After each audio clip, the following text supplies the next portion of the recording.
Hi guys, so I thought we'd do a little bit of an update for you. It's been 5 months since we started this journey of upgrading our aviary. You can probably remember that in the shed that's behind me at the moment was where the birds were originally located. Okay, so you can see this shed here. We had a couple of sections where we initially had split up the cocks and the hens.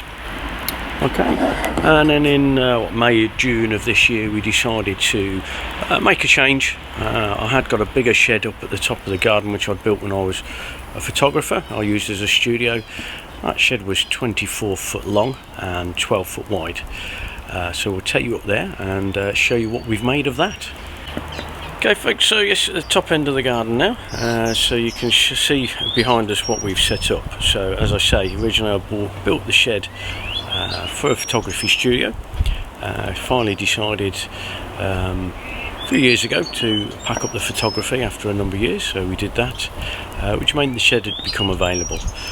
So what we've actually done, and just to remind you, we added on this section outdoor flights here. Now this section 12 foot wide, 6 foot high, and 6 foot across. We had that divided into 3 sections.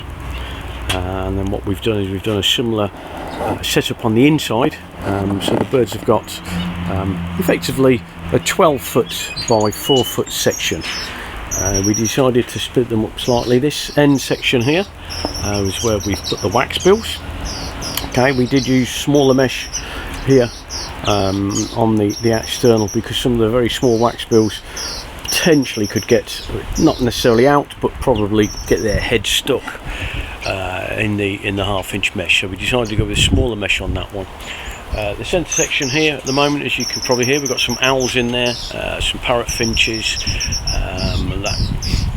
and then in the end section here, again we've gone for a slightly different bird. We've tried again this year. We've picked up some cockatiels, so we've got 4 cockatiels in there at the moment. So what we'll do is we'll take you inside, remind you of what we've done in there. Okay guys, so we're inside the shed now. Now as you probably recall, we put a few windows in to get the lighting a bit better. I've actually put the lights on for the time being, just for video purposes, make things a little bit brighter in here. But the windows we've put in are working very well. They're double glazed. They were eBay specials. So we've managed to utilise them to good effect in here. And as I say, what we did is we this end of the shed, we split that into the 3 sections to mirror them outside. Okay, as you can probably recall, we've got these doors here. 2 of them were next to nothing, another 2 we liberated from a skip up the road here. Okay, so they work quite well. And in each of these sections we've put in a little hatch here, little feeding station, so we don't have to go right into the birds when we want to feed them.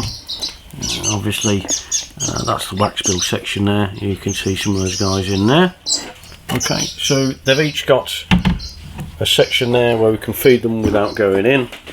Okay, that keeps them all nice and secure. What we've done as well then is we sectioned off the top section. So I should turn that around so you can see behind me. So the top section went slightly wider on that, so that's an 8 foot width, and the full width of the shed, which is 12 foot. And in there, that has become our Gordian section. And the reason we did that is that it was Gordians we were mainly keeping, so they're the biggest number of birds that we've got. So what we'll do is we'll just take you in there, and you can see again how that's come out. Okay, the birds are all in here at the minute, and again that's one of the windows that we managed to put in. So these guys are all very, very happy in here at the moment. In fact, they're so happy, in the last couple of days a couple of fledglings have appeared. We didn't know there were chicks in here. We didn't think they were quite ready for fledging, but we have a couple of fledglings that have appeared. So we're very happy with that. There are other chicks in the nests in this section. So the Gordians are going very, very well. What we've done, obviously, as I say, we put some lighting in, as you can see there. The fluorescent tubes that we used in this section that I'm in now, which is the gorging section, and down at the other end of the shed where the 3 sections are for the separate birds there, I've actually got daylight fluorescent tubes as well, so it's the right kind of light. We just use mechanical timers for the lights. They're purely on and off. We haven't gone with LEDs with a timer to sort of phase them in and out with the brightness. We find the birds get on fine with the way we've got here, and it's a much cheaper setup. In addition to the lighting in here, what we've got is we've put some heaters in. So we've got one panel heater. That one from memory is around 650 watts. There's a small tubular heater to supplement that. That's a lot less. That's only about 120 watts. Just put this little bit of a shelf on here to stop the birds from sitting on the hot tubing. And again, this one's meshed off just to protect the birds. Similar setup in the other end. So again, a panel heater and also a tubular heater. Now I did line the ceiling, as you can see. In the sections that have got the birds in, we've overboarded it with hardboard. But if I take you through in here and show you once again, this is a section that I finished off this week, okay, to complete the build. So what we've got is we've got 25mm thick polystyrene on the roof there, flame retardant. Behind that we've got some insulation, so it's fully insulated, the roof. And what I'm finding between all the different heaters that we've got in here, that when we come up in the morning, we've got a temperature of around about 19 degrees. It is toasty warm in here. It's very, very effective. When I built the shed, I used 2-inch thick timber, so the walls again are all fully insulated. So birds are going to be fine up here throughout the winter. No problem at all. So we're pretty much complete up here now.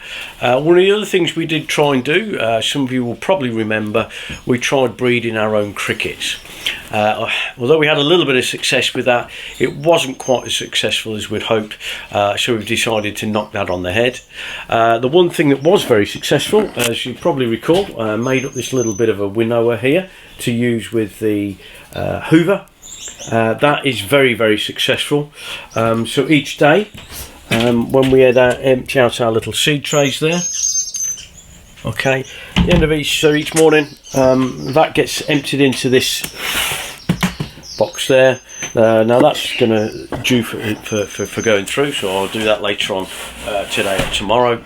And we're finding that we will save around about 2/3 of what is in that box to reuse, perfectly reusable, and it's saving us quite a bit of money on the seed. So that is something that's worked very well. So all in all, we started the building around about the end of May, beginning of June.